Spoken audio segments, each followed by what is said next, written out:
안녕하세요. 박세훈 목사입니다. 저희가 드디어 5월부터 현장에서 예배를 드리게 됐습니다. 사랑하는 로뎀교회 지체 한 분 한 분을 다시 뵐 수 있다고 생각하니까 너무나 감사한 것 같습니다.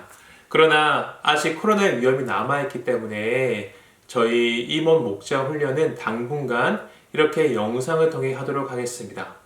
저희가 지금 하고 있는 이 풍성한 삶의 기초 과정은 12주 과정입니다. 12번의 만남을 통해서 하나님께서 우리에게 허락해 주신 풍성한 삶이 무엇인지 공부하는 과정입니다. 이 과정을 한 단어로 표현해 보면 관계라고 말씀드릴 수 있습니다. 하나님께서 우리 인간을 창조하신 목적은 인간과 친밀한 관계를 맺는 거였습니다.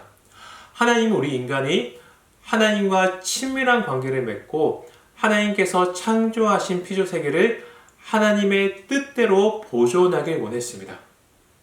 이것이 창세기 2장에 나오는 안식의 모습입니다. 우리 인간이 이대로만 살았다면 영원히 행복하게 살 수 있었을 겁니다. 그러나 우리는 이 관계를 파괴해 버렸습니다. 그래서 우리 인생에 아픔과 슬픔이 있는 겁니다. 성경은 관계가 파괴된 것을 다른 말로 죄라고 표현합니다. 예수님께서 이 땅에 오셔서 하신 일이 바로 이 관계를 다시 회복하신 겁니다. 우리는 예수님께서 회복하신 관계 안에 있을 때 진정한 행복을 누릴 수 있습니다. 우리 교제의 표현으로 말하면 풍성한 삶을 누릴 수 있습니다. 이것이 복음이죠. 그래서 이 풍성한 삶의 기초훈련은 이 관계의 기초를 바로 세우는 과정입니다. 이걸 도표로 설명할 수 있습니다. 저희 워크북에 보면 이런 도표가 있습니다. 25페이지에 보면 이런 도표가 나와 있는데 바로 먼저 나와 나 자신과의 관계를 바로 정립하는 겁니다. 그 다음에 나와 하나님과의 관계를 정립하고 나와 공동체, 사랑과 사랑과의 관계를 정립합니다. 마지막으로 나와 세상과의 관계를 정립합니다. 우리는 주님 안에서, 예수님 안에서 이 네 가지 관계를 바로 정립할 때 하나님께서 허락해 주신 풍성한 삶을 누릴 수 있습니다. 이 네 가지가 주님 안에서 회복된 것이 곧 복음입니다. 저희는 영적 끈에 있는 시간, 로뎀교회의 삶의 예배 시간에 바로 이 나와 나 자신과의 관계까지 공부했습니다. 이것이 두 번째 만남까지의 내용인데 이 내용을 간략하게 정리해보면 나 자신은 네 가지를 믿는 존재입니다. 첫 번째로 하나님이 이 땅의 주인이고 나의 주인인 것을 믿는 존재입니다. 두 번째로 그런 하나님을 내가 거역했음을 인정하는 존재입니다. 그리고 세 번째로 예수님의 십자가 사건으로 이 관계가 다시 회복되었음을 믿는 존재입니다. 마지막 네 번째로 그 하나님과 예수님을 영접함으로 그분께 나의 인생 전부를 드림으로 우리는 하나님께서 허락해 주신 풍성한 삶을 누릴 수 있습니다. 우리가 이 네 가지를 믿는 믿음이 있기 때문에 주님 안에 그리스도인이 되었습니다. 그리고 우리는 하나님께 세 가지 축복을 받았습니다. 첫 번째로 하나님이 우리를 용납해 주셨습니다. 그래서 우리는 주님 안에서 특별한 존재가 되었고 특별한 존재가 된 우리 한 사람 한 사람이 모인 가족 공동체를 허락받았습니다. 이것이 주님 안에서 우리가 얻은 축복입니다. 이것을 주님은 은혜와 믿음을 통해 이루셨습니다. 믿음은 이 진리를 주님 안에서 확신하는 겁니다. 우리가 이 믿음이 있을 때 하나님께서 허락해 주신 축복을 누릴 수 있습니다. 여기까지가 나와 나 자신과의 관계를 정립하는 겁니다. 다음으로 공부하는 것이 하나님과 나의 관계를 정립하는 겁니다. 저희가 마지막 영적 끈에 있는 시간, 로뎀교회 삶의 예배 시간에 바로 이 하나님과 나의 관계를 정립하면서 하나님을 알기 전에 나의 상태가 어떠했는지를 공부했습니다. 얼마나 비참한 상태 가운데 있었는지를 우리가 다시 기억했습니다. 하나님께서 우리에게 얼굴을 돌리셨습니다. 관계를 완전히 끊어버리신 거죠. 그러므로 우리는 저 절망의 늪 가운데 헤어나올 수 없는 그런 존재가 되어버렸습니다. 그런 우리에게 예수님의 심장을 허락해 주심으로 다시 생명을 부어 주셨다는 겁니다. 그래서 오늘 함께 공부할 내용은 무엇이냐면 이 하나님과 나의 관계를 정립하면서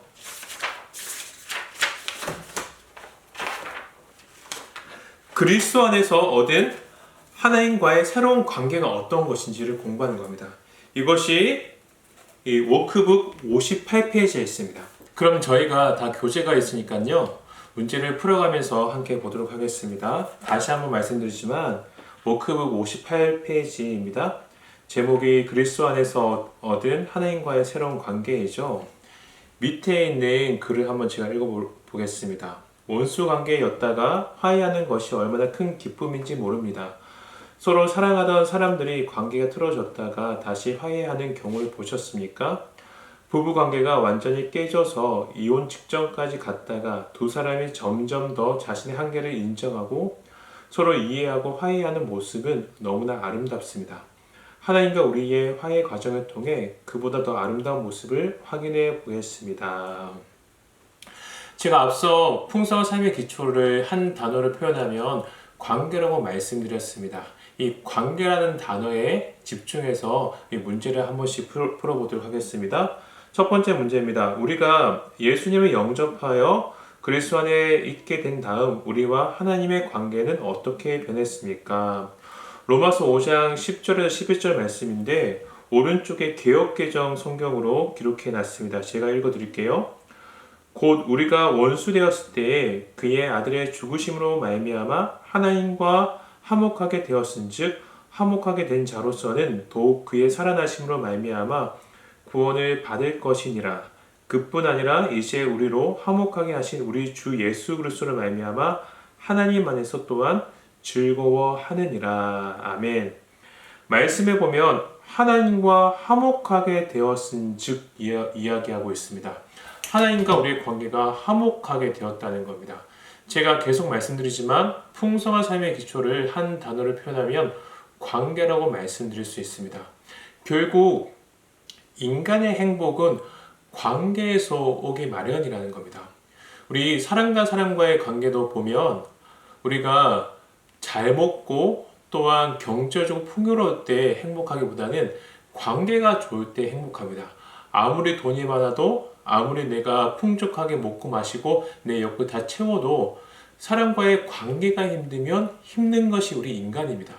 왜냐하면 하나님이 우리 인간을 이 관계 속에서 행복을 누리도록 창조했기 때문이에요. 그런데 가장 본질적인 관계, 하나님과 인간의 관계가 깨어졌기 때문에 우리의 인생 속에 아픔과 슬픔이 있는 겁니다. 수많은 종교들은 여기까지는 동일하게 이야기합니다. 그런데 이 관계를 회복하는 방법을 인간 안에서 찾은 거죠. 인간에서 찾다 보니까 그 관계를 회복할 수 없는 겁니다. 그러나 우리는 그 방법을 우리 인간이 아닌 하나님 안에서 찾는 겁니다. 로마서 5장 10절에서 11절 말씀 보면 우리가 원수 되었을 때 그의 아들의 죽으심으로 말미암아 예수님의 십자가의 희생으로 말미암아 주님의 전적인 은혜로 우리는 이제 절망의 늪에서 저 영혼의 희망으로 옮겨진 존재가 되었다는 겁니다. 예수님의 희생으로 이제 하나님과 우리의 관계가 온전히 회복됐습니다. 이전에 관계가 깨어져서 우리가 아픔과 슬픔 속에 살아갈 수밖에 없지만 그런 존재였지만 이제는 영원히 회복된 관계, 예수님 안에만 있으면 우리는 하나님과 친밀한 교제를 누릴 수 있는 화목된 존재가 되었다는 거죠. 이것이 우리 그리스도인의 본질입니다. 그러므로 우리들은 예수를 믿지 않는 사람과 존재 자체가 달라지는 겁니다. 그러나 여전히 발을 딛고 살아가고 있습니다. 그래서 때로는 힘들고 아플 때도 있습니다. 그리고 내 안에 여전히 죄성이 살아있기 때문에 저 예수를 믿지 않은 사람들과 동일하게 생각하고 동일하게 아파하며 살아갑니다. 그러나 성령 하나님께서 우리 안에 예수님의 은혜로 생명을 허락해 주셨기 때문에 우리의 삶의 방향성 자체가 완전히 달라진 거죠. 그 본향, 영원히 회복될 주님과의 관계를 추구하면서 지금 이 순간에도 하나님과 온전한 관계를 회복할 수 있는 존재가 바로 우리 그리스도인이라는 거죠. 이 모든 것들이 전적으로 주님의 은혜, 예수님의 은혜로 이루어졌다는 겁니다. 그래서 첫 번째 문제, 우리가 예수님을 영접하여 그리스도 안에 있게 된 다음 우리와 하나님의 관계는 어떻게 변했습니까? 완전히 화목된 온전한 관계가 됐습니다. 그러므로 이제 내가 하나님께 대하는 태도가 달라졌습니다. 그 태도에 관련된 질문이 두 번째 질문인데 한번 보겠습니다. 이제 예수 그리스도 안에 있게 된 우리 그리스도인들은 하나님 앞에서 어떤 마음을 가질 수 있습니까? 히브리서 10장 18절에서 19절 말씀 보면 죄와 불법이 용서되었으니 죄를 사하는 제사가 더 이상 필요 없습니다. 그러므로 형제 자매 여러분, 우리는 예수의 피를 힘입어서 담대하게 지성소에 들어가게 되었습니다. 오른쪽에 있는 개역개정 성경 보면 그러므로 형제들아 우리가 예수의 피를 힘입어 성소에 들어갈 담력을 얻었나니 이야기하고 있습니다. 히브리서 말씀은 그 당시 유대인들을 대상으로 한 말씀입니다. 그래서 그들이 익숙한 유대의 제사의식을 빗대어서 예수님을 설명하고 있습니다. 그들이 어떻게 이야기하냐면 이 지성소에 담대하게 들어갈 수 있다고 이야기합니다. 이 지성소라는 것은 구약시대에서는 오직 대제사장 한 명밖에 들어갈 수 없었습니다. 근데 그도 들어갈 때 그냥 들어가는 것이 아니라 방울과 이 줄을 달고 들어갔습니다.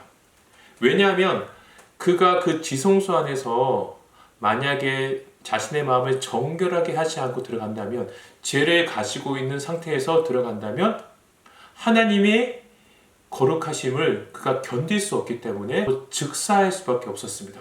그래서 지성소 밖에 있는 사람들이 이 딸랑딸랑 그 방울 소리를 듣는 거죠. 방울 소리가 있으면 아시 대제사장이 살아있구나, 그가 회개하고 정결하게 해서 이 지성소에 들어갔구나, 이렇게 생각하는 거죠. 그러다가 이 방울 소리가 들리지 않으면 그가 죄를 지었구나, 그가 잘못했구나, 그렇게 깨달은 다음에 그 줄로 그 시체를 이제 잡아 당기는 겁니다. 여러분 한번 상상해 보십시오. 그 줄에서 끌려 나오는 대제사장의 시체를 보고 사람들은 무엇을 봤을까요? 구약시대 때 사람들은 그 제사장의 시체를 보면서 하나님의 거룩하심, 범접할 수 없는 주님의 위대하심을 두 눈으로 목도했습니다. 우리는 은혜의 시대에 살아가고 있습니다. 그래서 주님의 거룩하심을 목도할 때가 사실 많지 않습니다.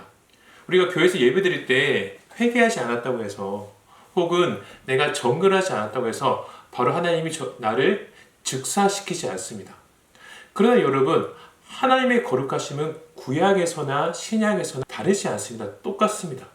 그럼 거룩한 하나님을 우리가 어떻게 하냐면 담대하게 그 지성소로 들어갈 수 있다는 거죠. 왜냐하면 예수님의 피를 힘입어 이제 주님의 그 대속의 은혜로 완전히 새로운 존재가 됐기 때문에, 완전히 화합된 존재가 됐기 때문에 이전에는 대제사장만 아주 엄숙한 마음을 가지고 들어갈 수 있던 그 지성소를 우리는 언제든지 어느 순간에든지 마음대로 내가 원하면 들어갈 수 있다는 겁니다. 내가 화장실에 있거나 혹은 잠을 자다가 아니면 밥을 먹다가 하나님을 만나고 싶으면 언제든지 우리는 기도할 수 있습니다. 언제든지 하나님과 대면할 수 있고 그분과 교제할 수 있습니다.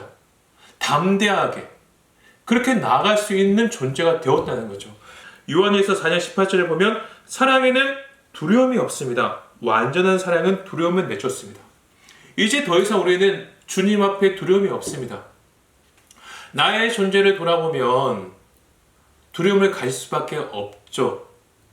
우리의 존재 자체는 그 지성소에 들어가면 즉사할 수밖에 없는 존재입니다. 그런데 예수님의 피가 있기 때문에 우리는 더 이상 두려움 없이 언제든지 날마다 하나님 아버지를 만날 수 있다는 겁니다. 그런 태도를 가질 수 있는 거죠. 내가 어제까지 죄를 지었다 하더라도 하나님은 우리가 하나님께 담대하게 나아가기만 한다면 그걸 있는 그대로 받아주신다는 겁니다. 그리고 하나님은 그런 마음을 기뻐하신다는 거예요. 그래서 사단은 그걸 알기 때문에 날마다 우리를 참소하죠. 이것을 많은 사람들이 법정에 비유해서 이야기합니다. 사단은 검사하고 우리는 죄인입니다. 사단이 그 율법의 기준을 가지고 우리를 적나라하게 정죄하죠. 너 그때 이런 죄 지었잖아. 너 같은 놈이 어떻게 그 지성소, 그 거룩한 곳에 들어갈 수 있겠어. 담대하게 들어가는 거 웃기지 마. 그거 잘못된 거야. 공의의 입장에서 봤을 때 그거 다 잘못된 거야. 너 염치가 있어야지. 어떻게 그 거룩하신 하나님, 예전 구약 시대 때는 그 백성 중에 가장 거룩해 보이는 대제사장도 조금만 죄가 있으면 죽음으로 나와서 그 줄에 끌려서 나오는 그런 곳이었어. 그런데 어떻게 너가 매 주일 날마다 매 순간순간마다 그 지성소에 들어가냐? 말도 안 되는 소리 하지 마 하면서 우리에게 계속 적나라하게 참소합니다. 또 그 말이 사실 일면 맞습니다. 그럴 때 우리는 괴롭죠.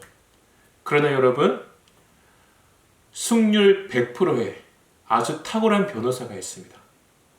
그분은 예수님이죠. 그분이 이야기합니다. 사단아, 그 죄를 위해서 내가 다 십자가에 못 박혀 죽었다. 그런데 너가 뭔데? 하나님이 이제 죄 없다고 꽝꽝꽝 선고했는데 네가 뭔데 함부로 이야기하냐 하면서 예수님이 우리를 변호해 주신다는 겁니다. 그러므로 우리는 두려움 없이 주님 앞에 나갈 수 있습니다. 이게 참 중요합니다. 사실 이 원리들은 우리가 어릴 적부터 많이 들어왔던 원리입니다. 그런데 이 원리를 생활 속에 적용하지 못합니다. 그러니까 그 관계가 온전히 회복되지 못한 거죠. 하나님은 우리와 온전한 관계를 회복시켜 주셨다고 말씀하시는데 네가 언제든지 담대하게 나한테 나아오기만 한다면 그것을 불쌍히 여기시고 우리를 안아주시고 우리와 함께 하시겠다고 성령의 은혜로 우리가 거룩하게 될 수 있도록 도와주시겠다고 말씀하시는데 우리의 마음이 그걸 인정하지 않는 거예요. 사단의 소리에 집중해서 우리의 마음이 움직이지 않습니다. 그러니까 우리가 풍성한 삶을 누리지 못하는 겁니다. 또 잘못된 가르침 속에서 경직되어 있어서 진리 안에 자유를 누리지 못하니까 우리 삶에 열매가 없는 겁니다. 이것이 가장 잘 드러난 것이 무엇이냐면 하나님께 회개하는 겁니다. 그래서 3번 문제가 그렇다면 죄를 지을 때 우리는 어떻게 회개를 해야 합니까? 지금 첫 번째 문제, 두 번째 문제에서 우리가 공통적으로 알 수 있는 것은 하나님과 우리의 관계가 온전히 회복됐다는 겁니다.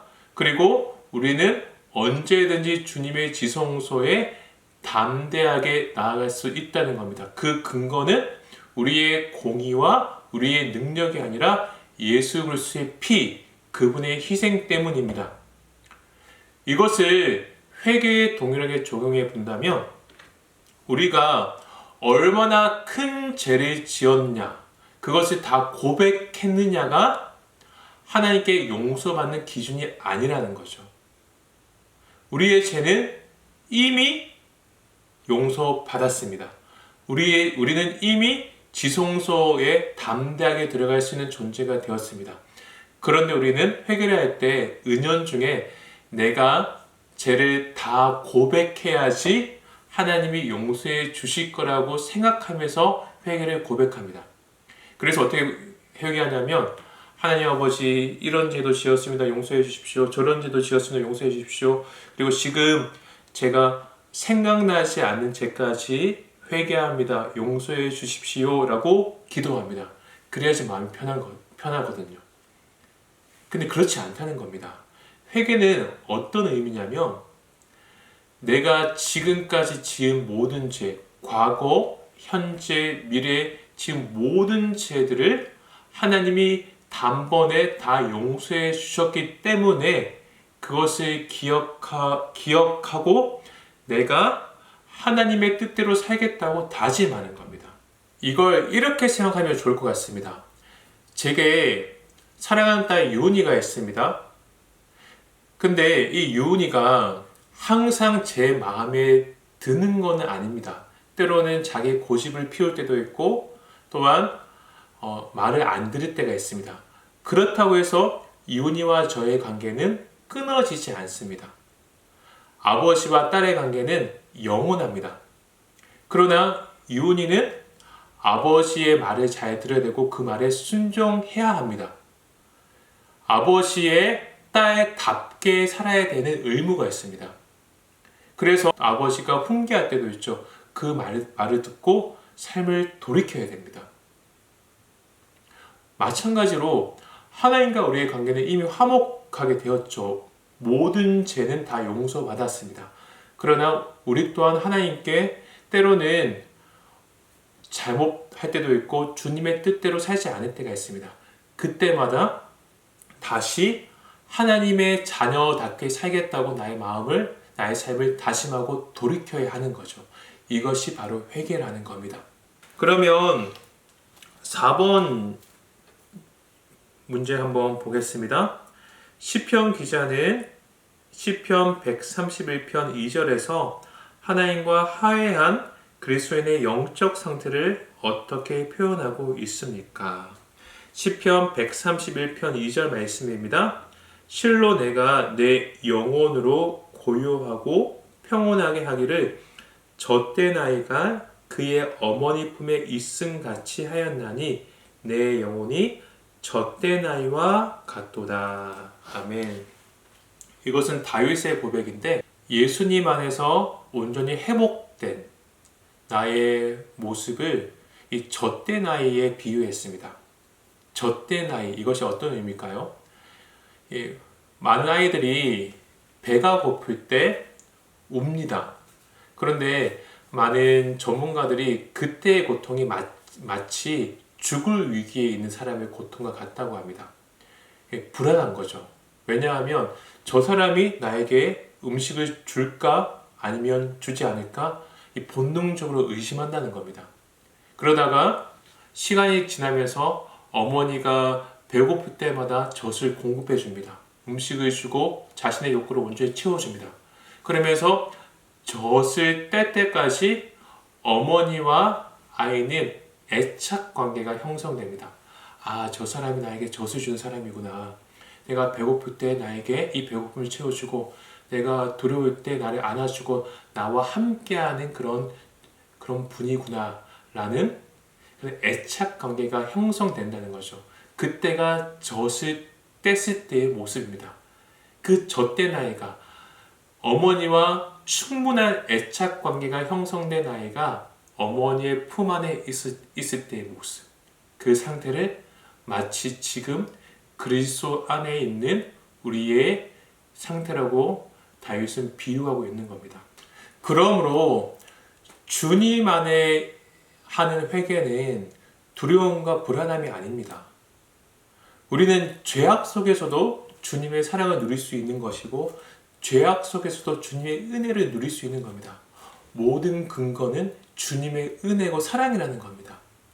많은 종교는 죄악 속에서 두려움과 엄중함과 엄격함을 이야기합니다.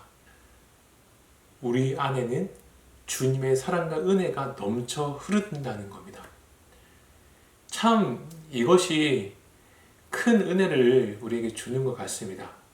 우리의 죄악 속에서도 주님의 사랑은 살아 숨쉰다는 것이고 우리는 그 순간 주님께로 돌이키기만 하면 되는 겁니다. 그런 이해할 수 없는, 상상할 수 없는 관계가 주님 안에서 이미 맺어졌다는 거예요. 이게 그리스도 안에 있는 하나님과 우리의 관계입니다. 그래서 이번 시간 목자 임원 훈련 숙제는 이렇게 드리도록 하겠습니다. 60페이지에 보면 두 가지 함께 이야기 나누기 질문이 있습니다. 첫 번째 질문은 저희 마지막 영적 끈을 있는 시간 로덴교회 삶의 예배 시간에 했던 것이고요. 두 번째 질문, 예수님이 우리가 지불해야 할 대가를 완전히 지불하셨으므로 우리는 하나님을 즐거워하고 있습니까? 그렇지 않다면 그 이유는 무엇이라고 생각하십니까? 이 질문을 한번 고민해 보시고 지금 내가 정말 주님 안에서 자유를 누리고 있는지, 내가 때로는 죄를 짓고 하나님께 잘못할 때가 있는데 그때마다 주님의 은혜를 의지함으로 내가 자유하고 있는지, 여전히 그런 율법에 매여서 하나님을 의지하지 못하고 진리 안에 잘 가지 못하는 모습들이 있진 않은지, 한번 그런 모습이 있다면 여기에 한번 적어서 나눠주시길 부탁드리겠습니다. 그리고 교재가 110페이지부터 120페이지까지죠. 교재 한번 펴보십시오. 교재에 보면 교재 119페이지 보면 묵상 질문이 있습니다. 이 장에서 읽은 119페이지입니다. 이 장에서 읽은 로마서 5장 10절에서 11절 말씀, 히브리서 10장 18절에서 19절 말씀, 요한일서 4장 18절, 시편 131편 2절 중에서 당신의 마음에 가장 와닿는 성경 구절을 마음속 깊이 묵상해 봅시다 라고 있는데, 제가 숙제를 이렇게 드리겠습니다. 이 네 구절을 다 찾아서 한번 읽어 보십시오. 그냥 저희 워크북에 다 있습니다. 그리고 이 중에 제가 생각하기에 가장 중요한 구절이 로마서 5장 10절에서 11절까지 말씀인 것 같습니다. 저희가 이게 암송을 하지 않으면 좀 남지 않는 것 같아요. 그리고 우리 다들 임원 목자이지 않겠습니까? 그래서 제가 조금 부담스러운 숙제를 한 개 더 내겠습니다. 로마서 15장 10절에서 11절까지 말씀을 암송해서 와주시길 부탁드리겠습니다. 그러면 오늘 임원 목자 훈련은 여기서 마치도록 하겠습니다. 수고하셨습니다. 제가 기도할게요. 거룩하시고 사랑이 많으신 하나님 아버지, 우리가 주님 안에서 화목한 존재, 하나님과 온전한 존재가 되었음을 감사합니다. 그러므로 우리는 언제든지 주님 앞에 담대하게 나아갈 수 있습니다. 그리고 내가 어떤 죄를 지었다고 하더라도 이미 그 모든 죄를 용서해 주신 주님을 의지해서 나의 삶을 주님께 돌이킬 수 있음을 기억하게 하여 주시옵소서.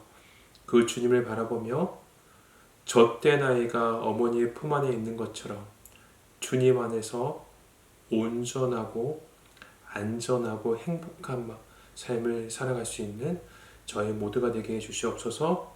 거룩하시고 사랑이 많으신 예수님의 이름으로 기도드립니다. 아멘.